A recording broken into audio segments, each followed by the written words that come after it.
Reverend Tress Phillips, and it's wonderful to see everybody here today. And everybody's having a lot of fun already, I'll tell you.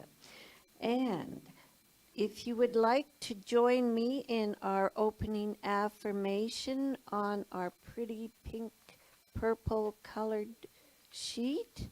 Today I am confident, expecting and accepting only good. Every door is open to me. Health, prosperity, wisdom, and joy are my divine inheritance. I am ready to accept that inheritance, to enter into my joy and sit down on my throne. The kingdom of heaven is here and now, and so it is. And now we will have congregational music, please. Okay, our first song is There's Only One Mind. It's not in your books, but it's a call and response. So whatever I sing, Kathy's going to lead the response. So you just sing back, and at the end of it, we sing together, God and I are one. Okay? Here we go. And stand if you wish. Yes. There is only one mind, there is only one mind, which we all live and move, in which we all live and move, and have our being, our being. There is only one heart, there is only one heart, in which we all live and move, in which we all live and move, together. God and I are one. There is only one mind, there is only one mind, which we all live and move, in which we all live and move, and have our being, our being. There is only one heart, there is only one heart, in which we all live and move, in which we all live and move, and God and I are one. That was by Suze Ogden. Next we'll do It's a Small World, and that is in your book on page 37. That was written by Robert and Richard Sherman. Page 37.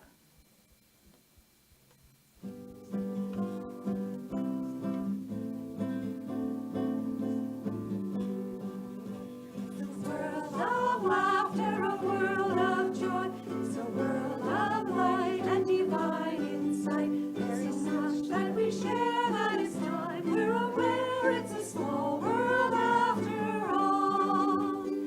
It's a small world after all.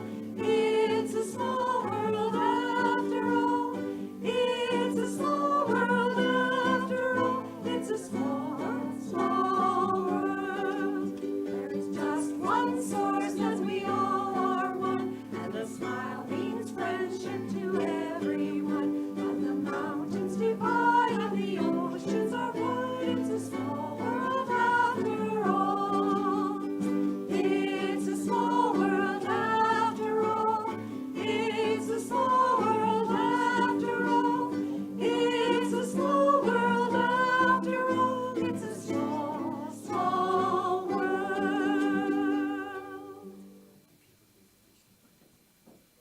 Thank you. That was great. And now, the children, the word for the day is purposefulness. Being purposeful begins with a goal, then working to obtain it. So the affirmation is, with God, I can accomplish great things. So if you will repeat with me, with God, I can accomplish great things. And now for the announcements. Reverend Judy is doing her mastermind clinic, and it's every Wednesday at 6:30, and she will continue through July and August. So you can come to one session or come to them all, and you just need to bring yourself a notepad and a pen, and there's no charge, but if you want to make a donation, no one's going to say no. It will be appreciated. And the bingo on Wednesday, thank you to everyone who worked at the bingo. We really appreciate your hard work. Yes, I would like the bingo people to stand. And there, yeah, there's one there, there's one there, there's one over there that's not standing that I'm kind of pointing at, but nobody look, and there you go, thank you. So, oh, and then the guy at the back standing, so wonderful. Thank you, everyone.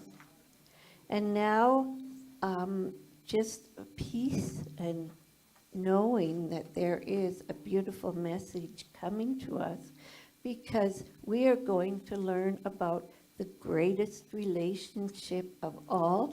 And who better to tell us about a great relationship than our own original Reverend Douglas Craig? Come on down. Okay, first thing I gotta do is get myself turned on. I'm not turned on. Okay. How's that, Russ? How's that, Russ? Oh, that's good. Well, good morning, everyone. Good morning. How are we doing today? I wanted to just say a little something there about what Tress was talking about bingo. And you know, a lot of people look at it in a not a very favorable way. However, do you know that we have been doing bingos here for 33 years? Did you know that? Yes, I do. Beth knows that. And do you know how much it's contributed to the well-being of the center? Immensely. So you gotta thank God for wherever it comes and whenever it comes. Anyhow, I thought I'd just say that because everybody that works bingo is working it for a higher reason. Okay. Well, I'm going to let you in on a little secret here. When you hear that, oh, the greatest relationship of all, do you think automatically of your relationship with God? No? Well, hopefully you think about your relationship with yourself, because that's the greatest relationship of all. Because really, to be honest with you, the rest of them don't really matter. The rest of them are going to be to you whatever you are to yourself. Good, bad, or indifferent. There's no, just the good part. Wouldn't that be nice? But it's not that way. So today I want to talk about that because July's theme is relationships, and the given affirmation is, I am a powerful catalyst of love within society. You know, we don't have to change the world. All we got to do is change ourselves to be in the world in a positive way and reflect that, and it automatically makes everything around us better. So, to begin with, I invite you to join me in an opening treatment meditation. So let's just take a bit of time to go within to that secret place of the Most High. And in the calm, the peace, and the stillness, know that all is God, all is good, and so am I.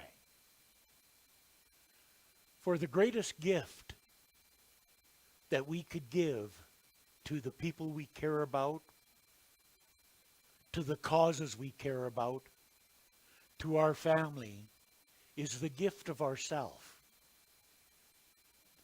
And we enrich and enhance this not by what we do for others, but how we treat ourselves, because the doing for others comes as a natural outpicturing of who and what we are in the inner house or the kingdom of God within. So let's just take a few moments to reflect on how we feel about ourselves and to be willing to release any errors, which is any self-condemnation, criticism, resentment, animosity. So be willing to let that be gone into the false nothingness from which it came, and to accept and embrace that who I am right here and right now is 100% okay.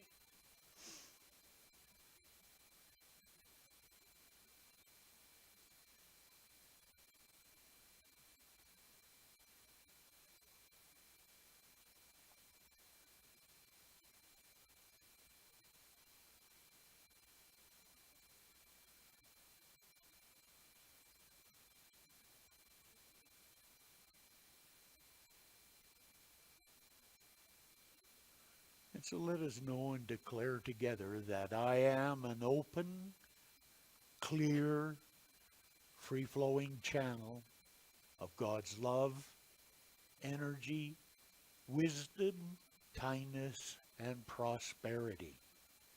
And I personify this, demonstrate this, express this, and live this to the best of my abilities, always constantly enhancing and improving, and realizing that this is a journey of little steps, and over a period of time we manifest that highest and best that we are in more unique and wonderful ways, enriching our lives and the lives of everyone around us by who we are and what we do with who we are.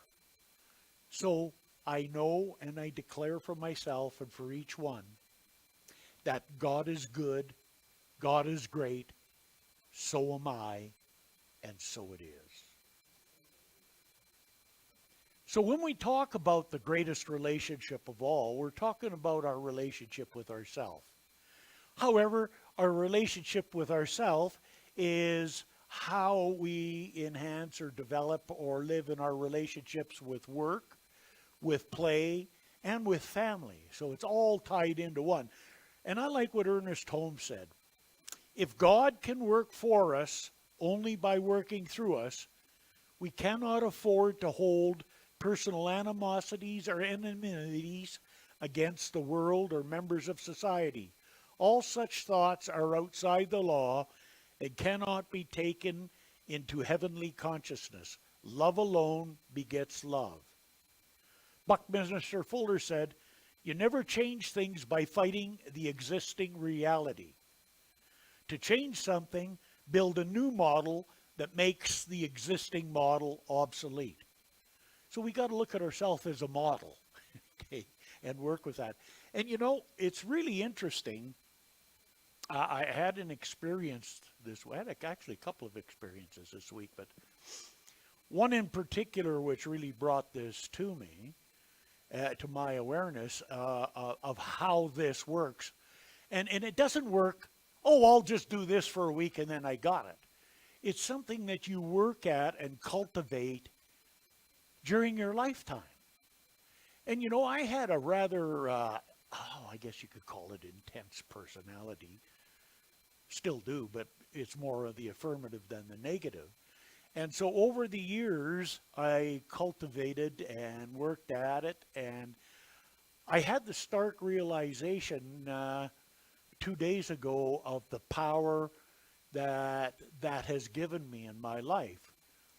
So I'm up at the Icefields Parkway at Bow Lake, the headwaters of the Bow River, and I love the alpine country, and I'm walking along, and my buddy Louie and I are there, and you know, it's only a 10K hike, fairly rugged trail and that, but it's, you know, we're not as fast as we used to be.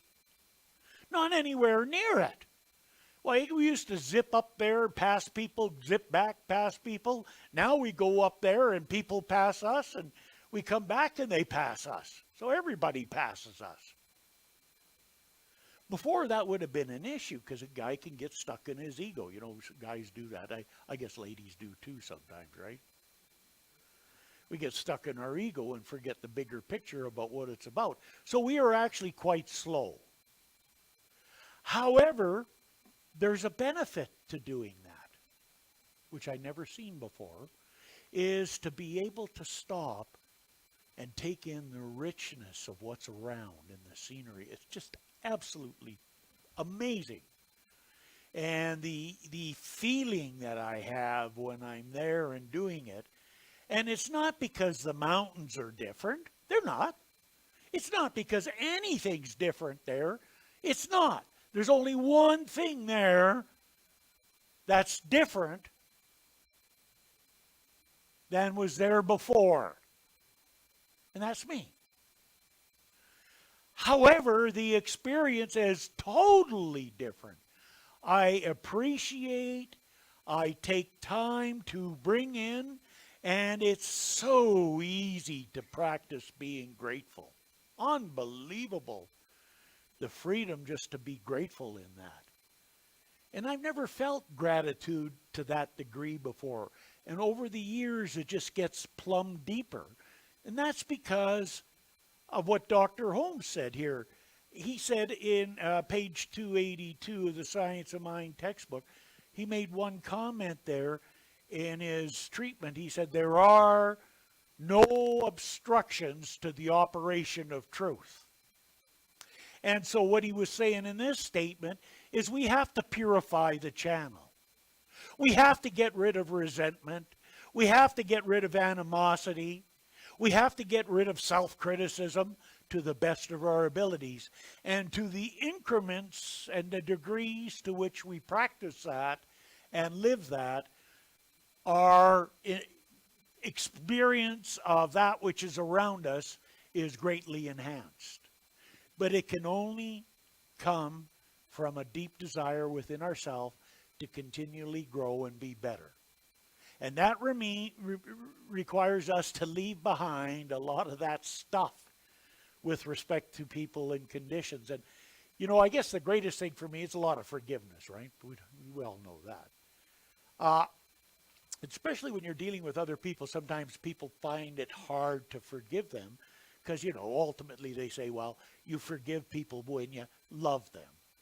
I got people on my list, and they're there, and I don't love them. Okay? You don't have to. I don't like them. I don't have to. However, what I have to do is I have to be neutral. And that means not having any feeling one way or another.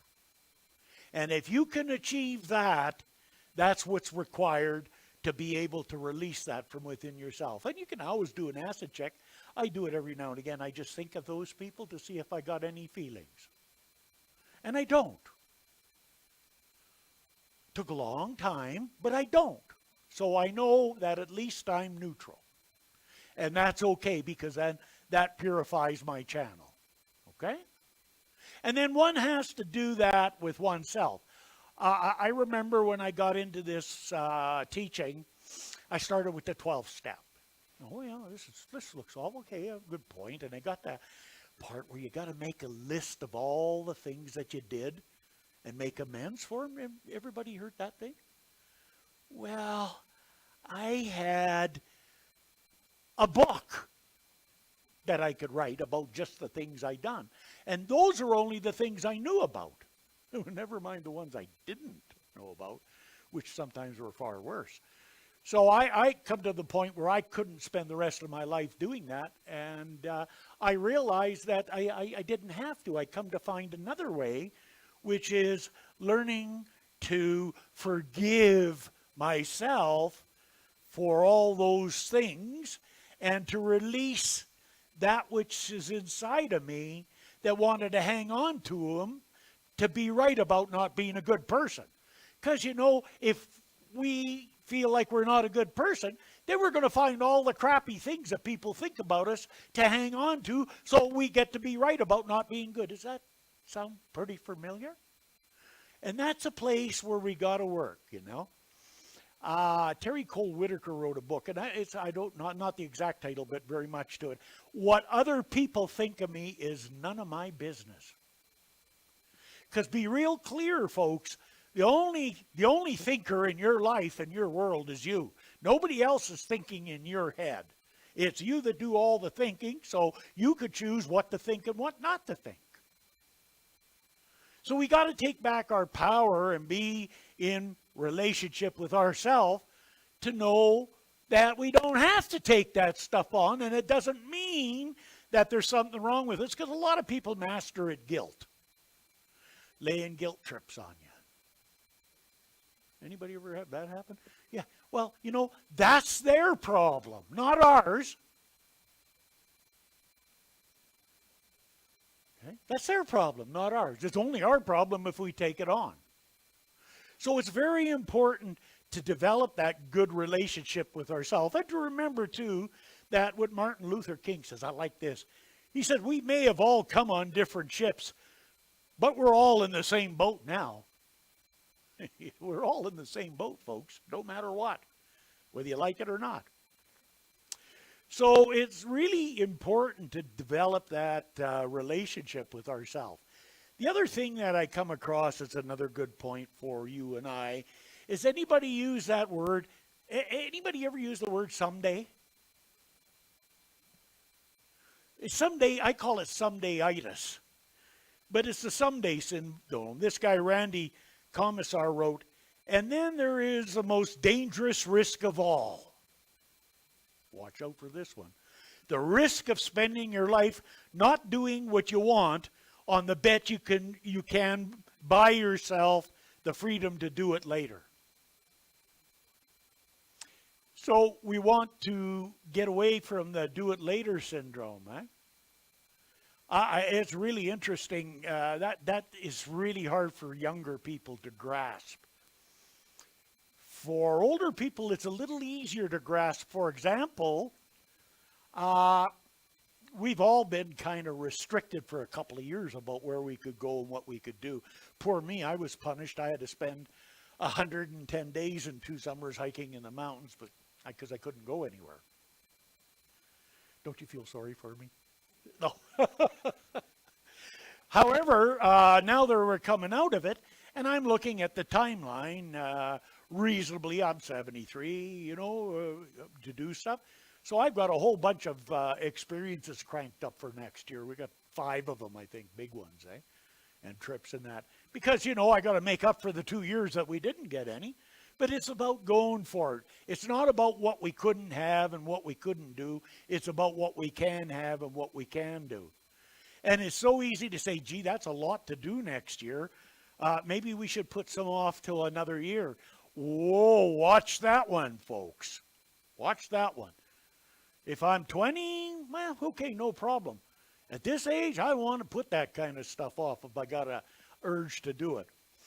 For example, one of the things we're going to do this year is we're going to Asilomar. It's going to be in there this year. And last time, the only time I took Anna is when I was going through my sickness, and it wasn't a very good time for me. And her, because she was concerned about me. But this year, we're going to go do it. Because I want to. And I get enriched by it. So I'm already thinking about it, waiting for the brochure.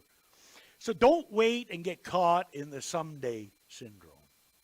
And this next topic, you're going to probably like this. It's a long topic. It's called Problems Are Like Wash Machines. They twist, they spin, and they knock us around. But in the end, we come out cleaner, brighter, and better than before. I like that. And one of the greatest gifts, one of the greatest things I've learned in the journey is it don't matter what happens to you and how horrible it is. I've taken some real beatings in this philosophy with stuff, going through a major burnout and everything. However, the key in any type of situation, no matter what it is there's 2 things. You got to deal with the situation and the feelings around that. However, the way to move forward and to help move through that is to look for the gift in the situation. And a lot of people will do that a couple of times. Oh, I know what the gift is. No, you don't. Because there just isn't one, and it just isn't obvious. if you do that over a period of time, you'll see the richness that has come out of that experience and the development of a way of living. So, for example, one of the most valuable things that I learned wasn't when I come into this philosophy. It was something out of a necessity that I had to learn before. And that's when my ex-wife was going to move to Vancouver with my daughter. I didn't like that. And my whole conflict inside drove me right to the edge, right to the edge. Because my life was revolving around what I can't have, what I can't do, and what I'm not for being able to be in this situation. And it just took me to the edge. And then I realized that I couldn't do that. I had to go with what I can have and what I can do and what I am. Doesn't mean I want it that way, but that means we have to take it that way sometimes. And so I decided that I would call my daughter every Sunday night at 6 o'clock. And I did. Every day, no matter what condition I was in or where I was, I did that for 5.5 years, except when she was with me. And that was a really valuable thing in her life and in mine. And so it's really about finding a way. So this is really neat because we were just blessed with our first great-grandchild, a great-granddaughter, little Emma Primrose. And what a sweetheart, eh? But it's the first grandchild here for the parents and stepdad over here, dad's family, aunts, uncles, and all of that. It's the first one. So, there's always the demand for the first 3 months. Everybody wants to see the baby. Everybody this, that. You got to come. Oh, we're not important because you didn't come see us. All that kind of stuff, eh? So, and of course, we didn't get a visit at all. In 3 months so far. Not a visit. However, that's not important, because if something's important, you find a way. You find a way. And it doesn't matter what it is. So Ann and I went over to visit, and they were talking about the little gal's doctor appointment. And my grandson commutes up to near Didsbury with a bunch of people to work up there. So, he needs to work. But Cora needs to take baby to the appointments. Well, guess what? We volunteered. Okay, we got the schedule and took the baby down to the doctor, and she booked the next appointment. We put it in our schedule, worked all the way around it, and we just got back. And this time we got to go into the room with Mom and the baby and the doctor, and we got to be all part of the whole scenario. And I was saying, that little girl's going to be tall. She's at that age taller than 86% of women, girls. So, but what an experience. How many people get to do that? Oh, look at, she's so cute. Well, we get to go know a little bit more about her. And first thing we do, come out, they say, well, this is when the next appointment is. It's in our book. So Dad's happy because we're doing that. Mom's happy. Other people are happy because they don't. And we're ecstatic because that's what we can have. We would have never thought about that or figured it out if we would have been bummed out into the poor me. Don't get into the poor me. Find a way. There is always a way. It doesn't mean that's the way you'd like it to be, but there's always a way to get some richness out of every situation, no matter how terrible it is. And so the other thing that we did was really interesting. We get to talk to Mom because she doesn't really know us. And we get to talk to her. So sitting there and asking her, says, oh, look at all these gadgets you got. Like, I mean, amazing. Do you need anything else for the baby? Because I'm going to make a point here. She doesn't know it. No, she said, no, there's just too much. And I said, well, guess what? Uncle Bob and Anna and I never bought anything for the baby. Nothing. And it's a concern with her with all this stuff coming up because they're going to get overwhelmed with stuff. First kid, you know how it is, eh? Well, yeah. What we did was we got this set up, and they're just putting the info. We established a registered education savings plan where we're going to put in $600 to start it off between Uncle Bob and us. And then I suggested to her, why don't you let everybody else know what you're doing and that you really got a lot of stuff, and it would be nice if they want to do something like that just to put in a donation to go into the registered education savings plan for her future education. She was so happy about that, because what a great idea. Because her concern was everybody giving stuff that they don't need. And what are you going to do with it all? You know, and people get bent out of shape if you give stuff away. You know how it goes. So, you see, you find a way. And so no matter what it is in a situation, there's always a way to be able to get and garner something special out of it. And am I ever grateful for this? Because, you know, I didn't come by that naturally. I come back by that through a lot of hard knocks. But you do that. You know, somebody said, well, I'm afraid I might fail. You ever heard that? Yeah. And somebody said to me once, paid an honor to me, said, they consider me to be a master. And I said, well, do you know the difference between a master and a beginner? No. I said, a master's failed way more times than a beginner's even tried. So if you want to be successful and think you're not going to fail and be along the way, then you can't be successful. No matter what it is, you'll have little failures or big ones. That's just the way the nature of life. You wouldn't believe, I could write a book this big on the failures I've had. And a great supplement about the stupid things I've done. Oh, that's another one.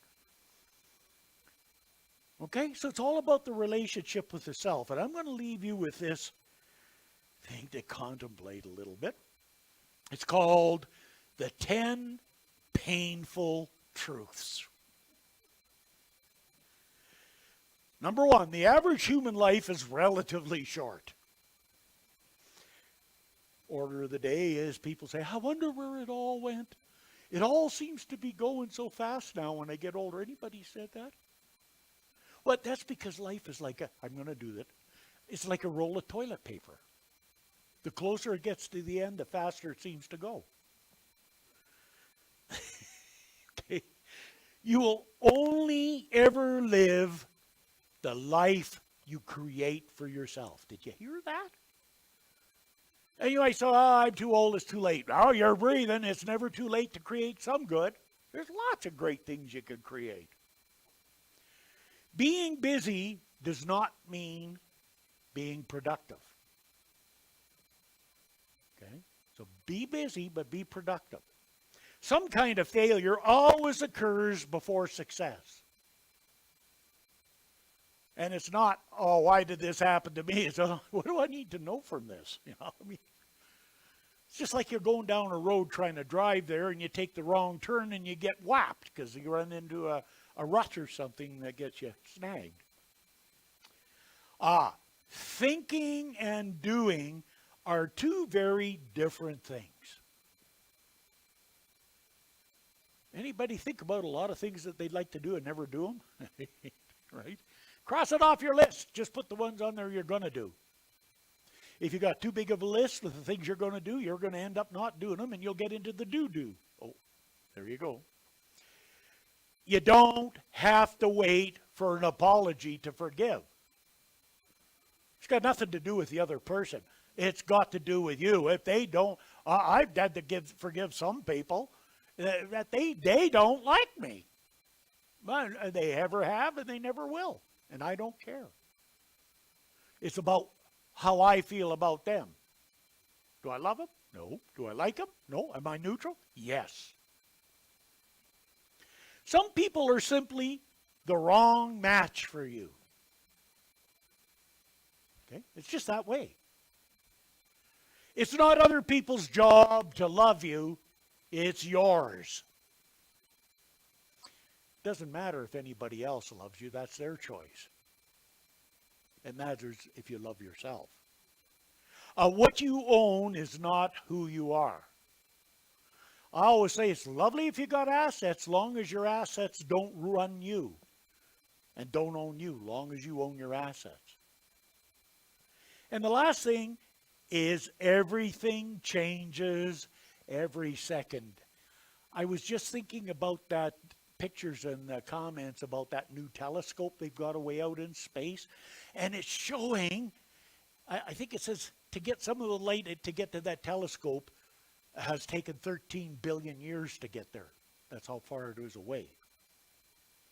And you know how fast light travels, okay?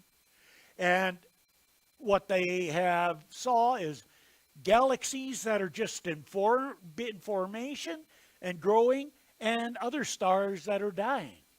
So even on a galactical basis, there's beginnings and endings.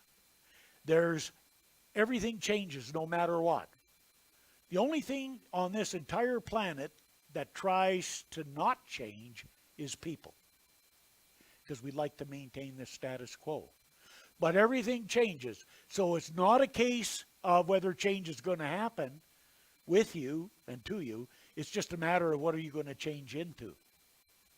And what you will change into, we don't know for sure, but it's guaranteed, I can personally speak to that what you change into will allow you to experience what you've always experienced in a new, deeper, and richer way.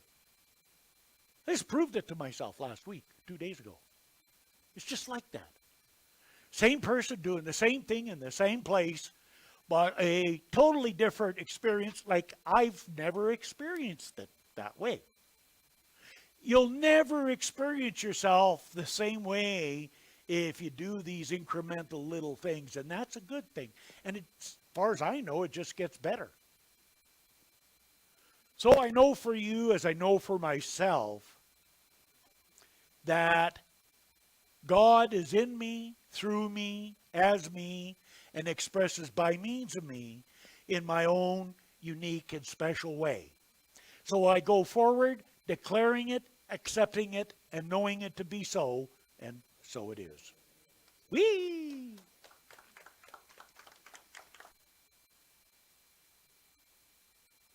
Thank you, Reverend Doug. Another powerful message. We come into the gratitude portion of our program, our opportunity to share of our good. And if you have an envelope to put in the basket, you can do that after we're completed the service. Right now, let's read our prosperity affirmation together. I am consciously aware of the abundance and the potential of the ever-expanding universe. I accept my right to be here and to experience life in joyous and abundant ways. I make the choice to say yes to life and accept all it has to offer. I give freely and receive with gratitude, and so it is. Perfect. So now our musicians have a special number for us, I believe. So we're going to do a song called There Is Only One of Us, and it's by Melissa Felipe. There is only one of us. In your eyes it's me I see. There is only one of us. You are my reflection. There is only one. There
question, the wisdom and the strength to meet every challenge. As I learn to trust this inner power, I experience peace and harmony in all my affairs. Spirit is active in my life. I am truly blessed, and so it is. Okay, we'll do I Love Myself. That's on page 33 in your books. That's by J. Michael Josephs.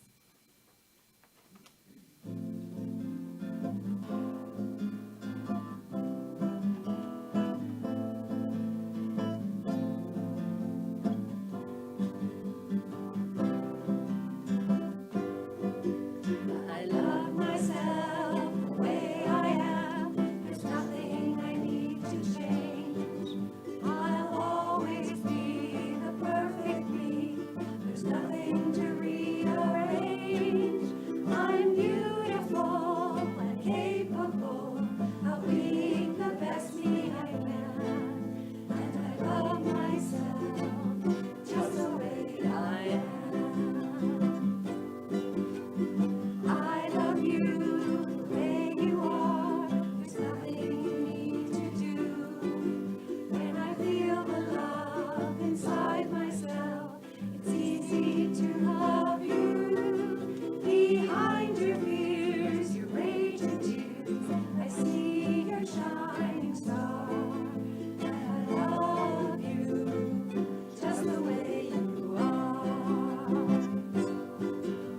I love the world the way it is, as I can clearly see that all the things I judge are done by people just like me. So till the birth of peace on earth that only love can bring, I'll help it grow by loving every day.